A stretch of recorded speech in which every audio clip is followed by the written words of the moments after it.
Is that what your business card says? A culinary archaeologist. Farrell Monaco is a culinary archaeologist. I'm in a rather beautiful bakery here this morning, and I wanted to show you something very interesting.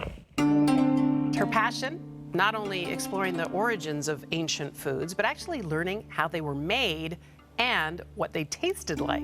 I think I'm one of the few that is focusing on the sensory aspects of Roman food, recreating it and interpreting Roman life in the kitchens through taste and through texture. I want to understand what the daily life of Romans was like, the real daily lives. I want to know what Romans preferred to taste and what they like to make on a regular basis.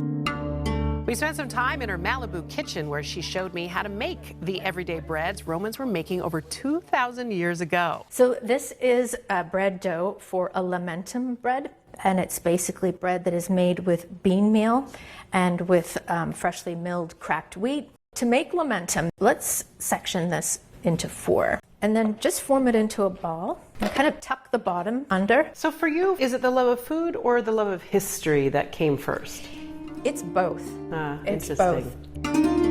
I was trained in classical archaeology, and I was working with a large group of men in Rome at Monte Testaccio, looking at olive oil trade. And I was looking at these gorgeous amphorae, which are ceramic olive oil transport vessels.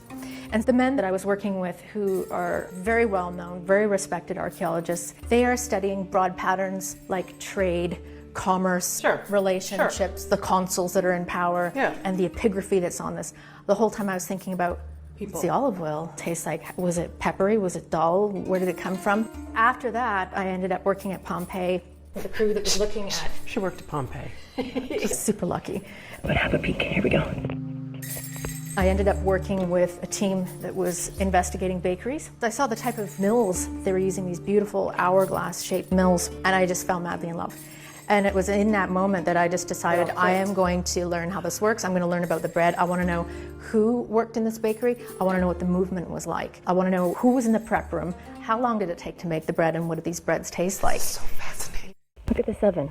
We have our prep area, which is to the left. The bread dough would come in here and would be fed in through the door. You're not just sitting in a library or in a university somewhere. You have your hands in dough. As children, when we watch our mothers and our grandmothers in the kitchen, we take that away with us. Yes. So this space here, for us, becomes a space of peace, of calm, of comfort, and joy, right? So during this pandemic, I spent a lot of time disconnecting, shutting off the internet, and spending time in the kitchen. And thinking about how they got through the pandemics in 1918, the Spanish flu, for example. If they can do it, I can do it, and I'm going to cook my way out of it. There's something to this notion that so many of us ended up doing the sourdough and the banana bread. There was we have a connection with food. We've known that. Yeah. It is cultural, it's communal, but there's something even more visceral. I mean, to make bread is to be human. We have brought this with us for 10,000 years. This has been a part of women's days for 10,000 years. That moved me almost to tears. So now tell me the name of this bread again. Romans called them cakes. So anything that was kind of like a biscuit, like what Americans would call biscuits, the Romans would call cakes. Okay. And the beautiful thing about these is they straddled both religious purposes as well as just domestic. You would offer that as an offering on your lararium in your kitchen, which was your kitchen altar. Beautiful. So that's how you kept your kitchen safe and your family safe. I got to make sure that these are good, because if I'm offering them to the bread goddess, got to make sure they're on point. And she'll take care of you. She'll take care of me? Okay. So now, Farrell orders her supplies from Italian sources, but she also gets recipes sent to her from Italy, recipes that have been passed down generation after generation. The beautiful thing about Italian bread making is the continuity, and that some of these loaves were made exactly the same 2,000 years ago. Well, you'll recycle the dough? Of course. Romans didn't waste anything. Here is a git and lamentum ciambella. Here it comes. There it is. Beautiful.